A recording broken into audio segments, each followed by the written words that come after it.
Leave the town in a couple of days. और narrator कहता है मैंने तैयारी कर ली कि मैं इस मालगुडी टाउन को छोड़ के चला जाऊंगा थोड़े से दिनों में। Leaving the engine to its fate with all its commitments, और इस इंजन को इसकी किस्मत के सहारे यहाँ छोड़ के और इससे साथ जुड़े हुए मेरी और सारी कमिटमेंट्स को। However, nature came to my rescue in an unexpected manner. पर कुदरत मेरे बचाव में आई। रेस्क्यू मीन्स बेटा सेव, मुझे बचाने के लिए कुदरत आई और जिसकी मुझे उम्मीद ही नहीं थी उस तरीके से। You may have heard of the earthquake of that year. So जो नरेटर है कहता है रीडर्स आपने ज़रूर सुना होगा उस साल के जो भूचाल आया, अर्थक्वेक आया, and whole towns in northern India, और जिसमें बहुत से टाउन्स जो नॉर्दर्न इंडिया के जो है डिस्ट्रॉय हो गए, तबाह हो गए। There was a reverberation of it in our own town. Reverberation means echo, so इसकी हलचल हमारे टाउन तक भी पहुंची। We were thrown out of our beds that night and doors and windows rattled. हमें इस अर्थक्वेक ने हमारे बेड से नीचे गिरा दिया और डोर्स थे, जो दरवाजे थे, खिड़कियां थी, वो खड़क रहे थे।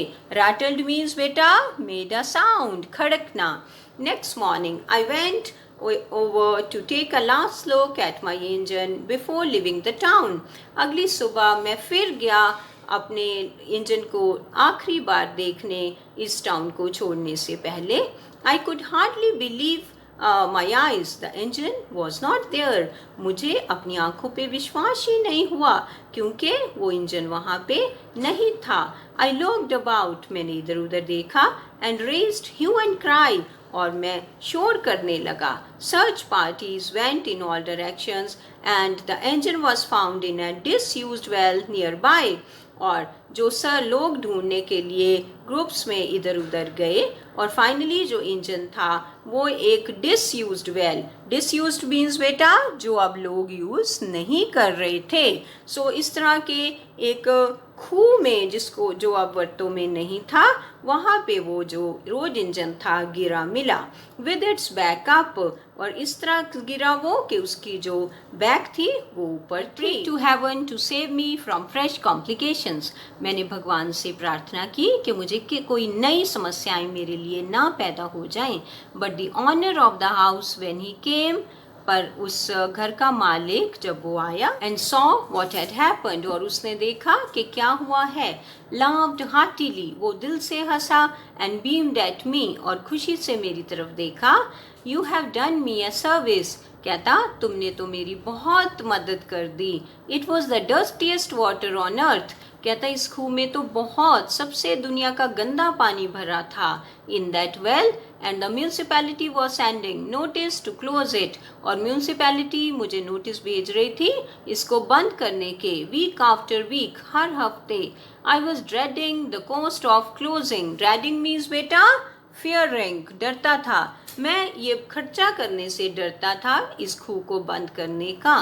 But your engine fits it like a cock, cock means बेटा ढक्कन, पर तुम्हारा इंजन तो इसके ऊपर ढक्कन की तरह फिट हो गया है। जस्ट लिव इट देयर, अब तुम इसे यहीं रहने दो।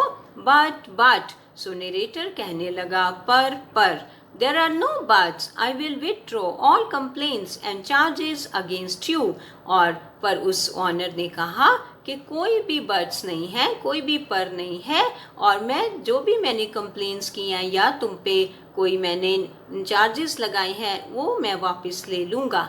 And build that broken wall my self, और ये जो मेरी वॉल टूटी है दीवार इसको भी मैं खुद बनवाऊंगा। But only leave the thing here, पर तुम सिर्फ इस रोड इंजन को यहीं पे छोड़ दो। दैट इज हार्डली इनफ, सो कहता नरेटर ये मुश्किल से काफ़ी होगा। आई mentioned a few other expenses, so narrator कहता मौका था तो मैंने उसे और खर्चे भी गिना दिए। That this engine had brought on me, जो इस इंजन ने मेरे से हुए थे। ही एग्रीड टू पे ऑल ऑफ देम एंड और वो मान गया कि वो ये सारे खर्चे उठाएगा।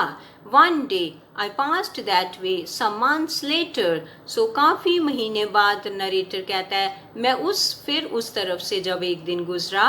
Letter I peeped over the wall, Peeped over means बेटा झांक के देखना.